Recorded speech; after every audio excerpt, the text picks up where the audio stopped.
you ever seen a 1%er outlaw motorcycle club member rip somebody's colors off? I know a lot of people see these things online. You see the news stories. All of this involves someone getting stripped of colors. Today we're going to talk about 8 things you could do to have a 1%er take your colors. Let's get into it.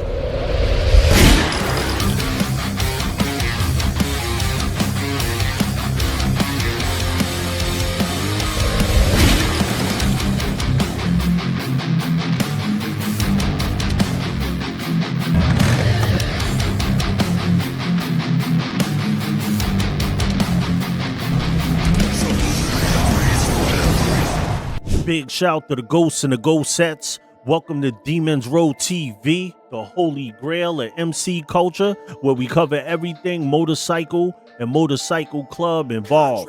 I'm Sos the Ghost. I'm your host for the evening, and let's get straight into it. Number 1, opening a motorcycle club with no blessing. If you open a club without a blessing, this is an easy way to have 1%ers coming after your colors. I know many will watch this in the comments and you'll see a lot of, I'll do what I want, nobody will do nothing, my gun is the biggest gun that was ever created in the world, nobody else owns a gun but me. But in reality, I don't co-sign any of this stuff, but this is just the way it is. This is just how the game is played. Don't take it personal. These aren't my rules. I didn't make these things up. If you don't do what we call in this culture check-in, you will be ran down on by 1%ers. Now, how you handle it, that's your decision. You will become an outlaw motorcycle club if you go against everybody and you never check in. But let me tell you something that I know behind the scenes. A lot of diamond clubs that are well respected that you may see and know that are super famous, even they won't go into certain territories because their rival clubs have such a stronghold on those territories that they would even ask if it was okay to go in a certain area. And a lot of people say, could I do this? Could I start this up? Nobody's gonna know about it because I don't see any clubs around. And I'm telling you, as soon as you throw those colors on, shortly thereafter, you will start realizing how close these clubs are to you and how fast the word gets around. You could be up against hundreds, and you could think that you're the realest that ever lived, but if there's 8 of you or 10 of you, 15 if you're lucky, you could be going up against hundreds of members. You might not even see the Diamond Club. All their support clubs will run down on you. Number 2, riding through a no-fly zone. Sometimes when 2 rival clubs are in the thick of it, something just happened, somebody got killed, there's a big case going on, there's a big war going on. You cannot just ride through that territory like it's nothing. Clubs will designate that as a no-fly zone, and what that means, it doesn't matter what excuse you have, who you're cool with, if you ride through that area and you didn't get blessed by them to be in that area, you will get handled and it's going to end up badly. Sometimes when 2 rival clubs are in the thick of it, somebody could have died and you don't even know about it, and you're riding through their territory with similar colors on as their rival club. That's how deep this gets. When people tell you about going through other territories, how dangerous could be, think about that in your head.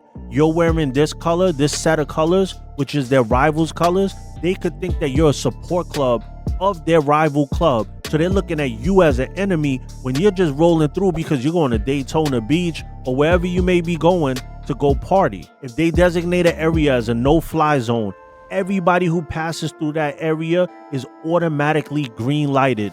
Think about it, when you and a couple of your brothers want to fly through an area, that could be going on. Some areas are always a no-fly zone. Depending on who the higher ups are of that club, some states want nobody rolling through. They don't care what the situation is. If you're a new motorcycle club and you have no clue, leave those vests home. Understand the culture before you start moving around. Talk to these elders. Talk to the people that have experience when you start going from state to state. Everything could be good where you live, and you go one state over and it's a completely different situation. Number 3, sleeping with a 1%er's old lady. Some say some of the storied rivalries that you've heard of the most famous club, no matter what story they told you, it stems from a female. Not always, but there are situations where these big time beefs started in the beginning over a female. They say a dog is a man's best friend. That is a lie. Doggy style is a man's best friend. There are a lot of dudes that will do a lot of crazy things and have always done crazy things over the love of a female. Some of the nicest guys in the world have went crazy and killed people over them sleeping with their wife. It happens with MCs. MCs are no different. Stay away from a 1%er's old lady. That property of patch means they're protected. Once you step over that line, anything is possible. And I've seen them target an entire club over one person's action. It happens a lot of times. What you do will reflect on your brothers too. So remember that when you're trying to get with a girl and you're thinking with the little head before the big head. You got to remember too, sometimes these property ofs is that 1%er's daughter. Think about what you would do if somebody went after your daughter that you didn't approve of. I remember a situation where a club member got with a diamond's property of that happened to be his daughter. And when he retaliated, he didn't just whip the dude's ass and take his cut. They shut the club down. There was about 8 to 10 of them, and he came with his brothers, and they shut their whole situation down. And it happens. It can happen over a female. Number 4, you're in a support club. I've seen diamond clubs get a lot more lenient with support clubs, depending on the area. But let me tell you something. If you're in a support club, basically you're saying you stand with this club. So their rivals are your rivals, and as their rivals, they will come for your cut. And some states have support clubs that are more dangerous than the actual diamond club itself, because the diamond club is living off the historic name it has. But the ones that in the support clubs will be the ones that come after you. Not saying that if that bigger diamond called for reinforcements, they wouldn't shut their own support club down. But these support clubs, don't get it twisted. Some of the most infamous hits that ever been put out have been put out by some of the support clubs of these bigger clubs. Some of these support clubs have members that should be in the big club, but they're so menacing, they rather have them in the support so they could do certain things that won't fall back on the club. So you got to be careful with that. Before we get to number 5, don't forget to hit that subscribe button. Don't be a pussy.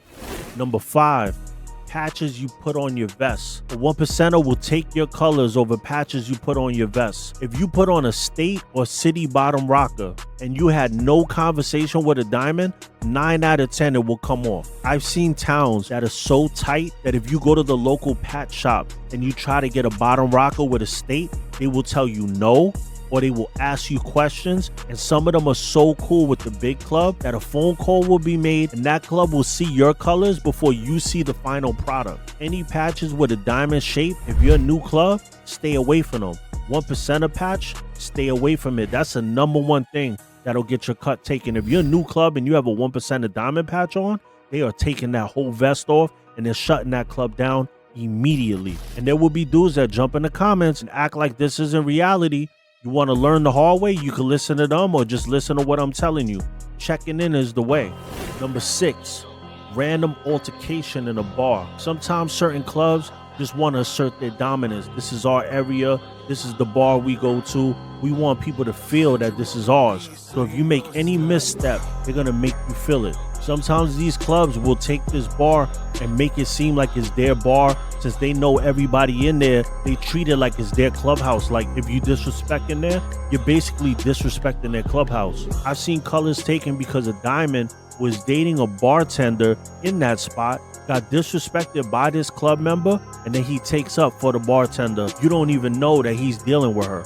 I saw a prospect one time get his vest taken because a 1%er tried to greet him when he had came in, and the kid moved his hand out the way and basically said his president had to be acknowledged first. He didn't know the game. He kind of understood that presidents are on the hierarchy, but he didn't understand, like, if a diamond puts their hand out, you gotta shake their hand. So that became a situation where obviously it didn't end well. Number 7, opening a new chapter in a new state.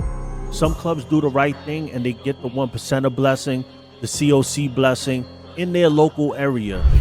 And sometimes that 1% club could be big in your state, but not have a presence in other states. So when you open up or you try to open up shop in another state, big problems occur.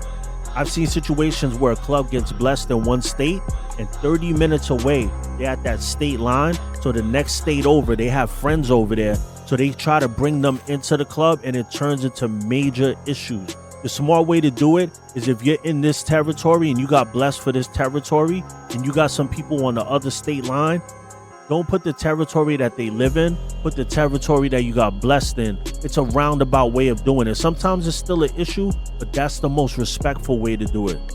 Let's say you live in Colorado and you're on the line of Utah. The club that runs the show in Utah, if you didn't sit down with them, you are green lighted. Your Colorado politics are not going to work in Utah. I'm just saying that as a for instance. The states really don't matter. So just remember this, blessings are by state, not national. I've seen situations where the same Diamond Club will give you a blessing in one state. Like let's say the Diamond Club blesses you in New York, but the president in California where you want to open up, he says no. That's his show out there. He might just say no, you can't open up. This is how the game works. Number 8, wearing a Nomad patch. If you're just a random 99 no one's ever heard of, I would stay away from any Nomad patches. This is why you have to spend the time in the culture and really learn and soak up the knowledge from those that have been around for a long time. If you roll through a Diamonds territory with a Nomad bottom rock on, this is a very dangerous thing to do. They could look at you as a support club or an ally of their rival club, especially if your club colors match their rivals' club colors. It's gonna look like their family is coming through to aid them. If you really want to do the Nomad thing, like I said before, talk to these older members from older clubs. Ask them, what's the proper way to earn this Nomad in this life? If you're in it for the long haul, why does it even matter how long it takes to learn and earn things in the culture? You're here for the long run. You know what I mean? That's the way you gotta look at it. But you want to know all these things before you truly jump in the club world and move around from state to state. Learn your state first, and then you start moving from state to state. Let me know any situations you have seen personally where cuts have been taken. Get your Ghost Savelli motorcycle riding mask now. They're on www.demonsroad.com. I got another video called 8 Rules American Motorcycle Clubs Still Follow. It'll be linked above. Don't forget to hit that subscribe button. Thank you for tuning in to Demons Road TV, the holy grail of MC culture. Like, subscribe, and comment. No, yeah, we ghosting, baby.